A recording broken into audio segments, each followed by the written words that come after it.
All right, so obviously there are many of you here. I love the fact that we're all coming from very many different parts of the world. And you may be, handling very, very many commodities. And obviously some of them we want to ripen and some of them we don't, right? So ripening in itself has a crucial role to play in the quality of things. So for example, obviously we don't want this thing to ripen, right? We typically eat it as an immature fruit. As opposed to, say, a pear that most people will enjoy when it's fully ripe and juicy. Okay, so first I'm going to introduce some concepts and give you some definitions so that everyone can be on the same page. We're going to use these terms a lot throughout the workshop, so it's important that everyone understands what they mean. So for any plant or fruit or plant part, it goes through a development, so it is born at a particular time, and then it goes through a development and the development ends in death. The initial phase of development is growth. And then you have a maturation phase.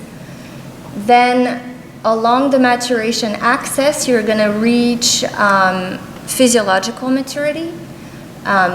That's when the fruit is ready to start ripening, and then senescence happens and leads to death. Okay, so development is the series of processes from the beginning till the end. Okay, that's kind of easy. Growth is the increase in physical attributes. Maturation is kind of like almost like puberty for fruits. Okay, so they go through changes in their physiology that will lead to physiological or horticultural maturity. And so these are two key terms that are important to understand. Physiological maturity is the stage at which you can harvest a fruit and it will still continue, it will be able to continue to ripen when cut off from the plant. Okay, so that's physiological maturity. Horticultural maturity is really what consumers think of as when they say a fruit is ripe, okay? It's ready to eat, okay? So here there's really a concept of it's ready to be eaten. And here, it's the maturity that we talk about in the industry or on a farm where we say it's mature, I can harvest it, and I will be able to ripen it after, right? So a good example is an apple, right?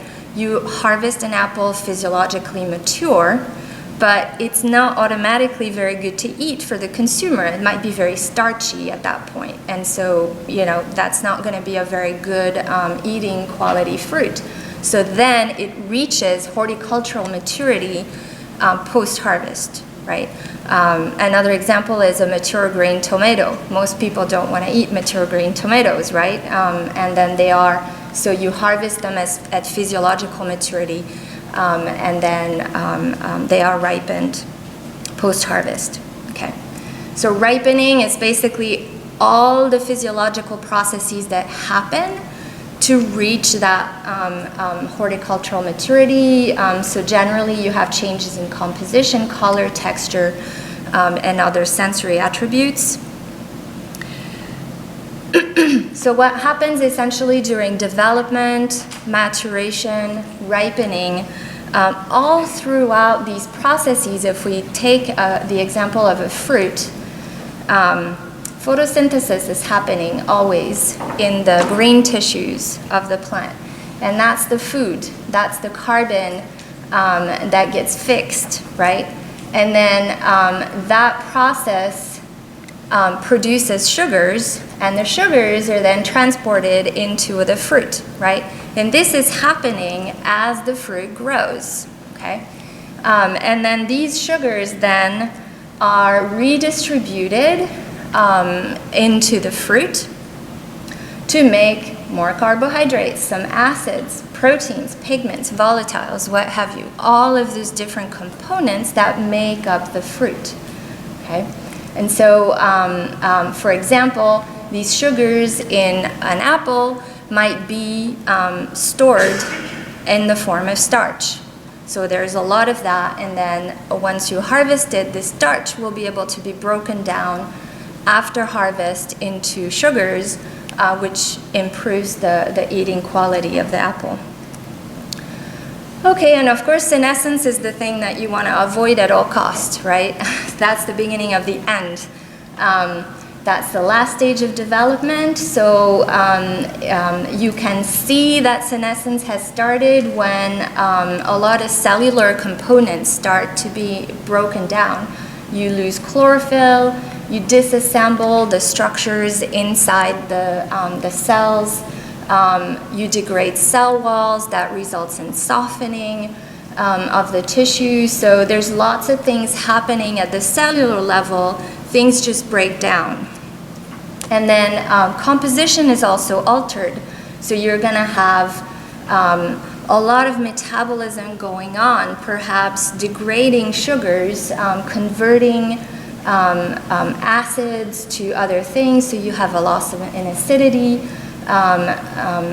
You lose eventually RNA, which is the thing that basically gets the plant going into making enzymes and metabolism. So basically everything just comes to a halt. Okay, so you will lose green color and start synthesizing pigment, you soften, you can dry up, and very important, this also actually starts upon ripening. Okay, so as the fruit starts to ripen, its susceptibility to pathogens will increase. Okay, so this is also kind of an interesting conundrum in the industry, is that you do want to deliver a ripe fruit, but as you're ripening your fruit, you're essentially increasing the susceptibility of that fruit to pathogens. So it's a fine line to walk. All right, later during the day, we're going to talk a lot more about ethylene, but I'm sure all of you are familiar with that gas, right? It's a plant hormone. We're going to talk about it again, but essentially there are two key things that separate fruits in two different categories, right? And I'm sure you're familiar with those: climacteric fruits and non-climacteric fruits, right?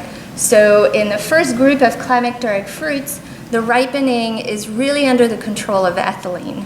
And what happens, and the reason why we call them climacteric fruits, is because they actually have a very sharp rise in respiration once they start to ripen. Okay, so non-climacteric fruits, on the other hand, don't respire much, and actually their respiration rates continue to decrease throughout development and all the way to senescence of the fruit, and their ethylene production levels are very low. It doesn't mean that they don't produce ethylene at all, but it's vanishingly low compared to climacteric fruits. So why is it important to know this distinction? Well, it turns out that most, if not all,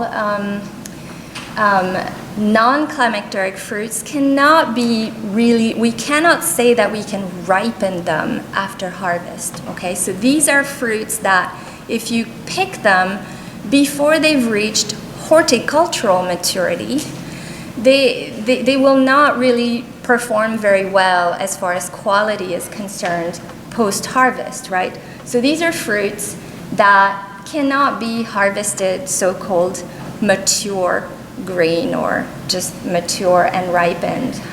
So we have minimum quality standards. We also do have them for climacteric fruits, but these are, I would argue, are even more important in that case because really, I mean, look at a strawberry, right? I mean, a strawberry might get more red after harvest, but it will certainly not get sweeter. Okay? It's possible for a strawberry to get sweeter once it's cut off the plant. That's what you have. Okay? And the metabolism might actually break down those sugars, and so your sweetness might actually go down. So it's extremely important, again, that you harvest these fruits that are non-climacteric pretty far along and really ready ripe. Okay, so then on the other hand, there's a whole host of fruits that you can ripen post-harvest. There's a very big exception to this list. I don't even know if I kept it on there because, oh yeah, no. I don't have it. I took it away because it would confuse people. But yeah. All right. So most of these fruits, all of these fruits, we can ripen after harvest, and they are harvested at physiological maturity. So, you know, the major example we have is apple or tomato that are harvested and then ripened. Okay, so in the case of climacteric fruits, so there are some color maturity standards. A lot of times the maturity standards will have to do with starch or firmness, right? So in apple, it's a soluble solids content, which we'll talk about a little bit later, and some firmness, and for the pears as well. And that relates to how much sugar versus starch they have in their tissue. Okay, so as Christine pointed out, and I hope it's very apparent to you all, really, depending on who you talk to in this whole farm to table continuum, quality means different things to different people. Okay, so, but we try to argue that overall consumer centered quality is really what drives sales ultimately, and this is something that even people in the seed industry are starting to pay attention to, because you know there's definitely a big genetic component to how flavorful a fruit can be, and so they're thankfully starting to pay attention to that as well. Okay, so quality can be defined basically as all the different characteristics that define a particular object, right? But when we talk about flavor quality, we really have the interaction of both our chemical senses and our physical senses, giving us a whole bunch of information that is integrated inside our brain. So it's really key to understand how it works and how this information is integrated in there. Okay. So flavor is really defined quite precisely in scientific terms.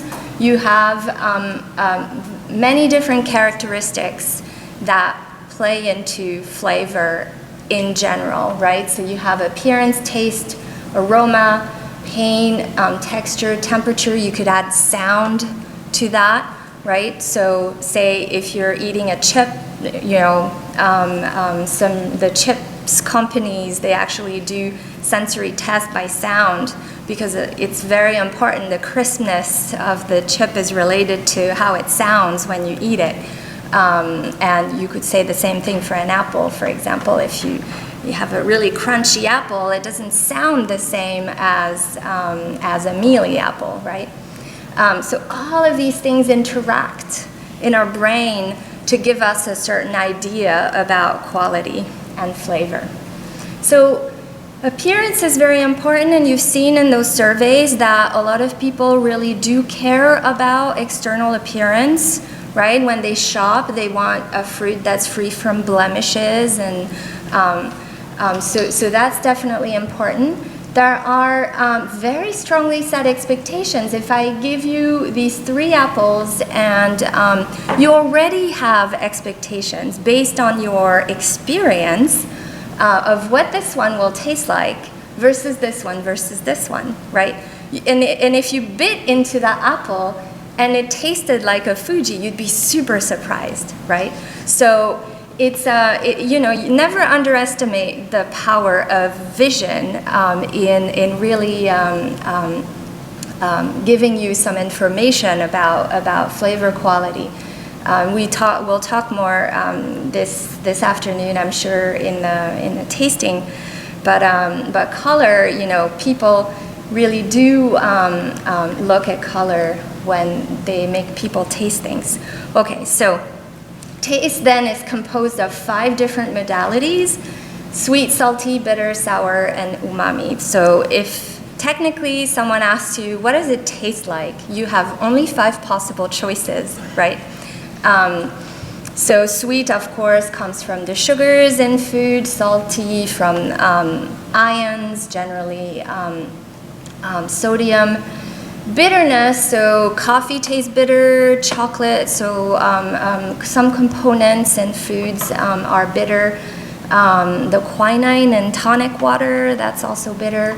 And then sourness or acidity, you know, an obvious example is a lemon, very, very sour. And then umami, that's kind of one that people aren't super familiar with sometimes. That's the taste of protein, right? So mostly glutamate in the food. So for example, Parmigiano is very umami, or another example is soy sauce. I'd like to invite you to do a little polling. Yeah, why don't we do a show of hands? Good old-fashioned, okay, cool. So who thinks that taste preferences are innate? Aha, okay. Okay, so according to scientists, taste preferences are actually innate. Okay, so we're drawn to things that are sweet, umami, and salty. Sweet because it's a measure of how energy, you know, how much energy you can get from the food. Salty is because it maintains your osmotic balance. So it's very important, actually, right? You can have, there is such a thing as too low of a salt intake. I know, you know, nowadays people are all about, you know, decreasing our salt consumption, but salt is important. And then umami because protein, right? And then we're innately rejecting acidic and bitter foods. Bitterness because it might be poisonous. So a lot of alkaloids in the food that are bitter are actually poisonous. And then acidic is thought that maybe it's a reaction to fermentation, so fermented foods that would not be good to eat. So taste preferences are innate. You can do tests on babies, and they will, prefer sweet and salty and umami taste, and reject sour and bitter taste. So there are many different in the fruit that are responsible for these quality characteristics. And arguably, this is a slide from the late Idle Cater, who really argued that the best taste combination comes from high sugar and moderate to high acidity. Okay. So then aroma is what you get when you smell volatile compounds that are going up into your nose and bind your receptors in the olfactory cavity. So you can get them either through smelling directly something, or if you eat something, the volatiles go the back way. That's called the orthonasal route, and then go up into your nose again. And that's why, people gargle when they taste wine, because they want to enhance that retronasal perception of aroma.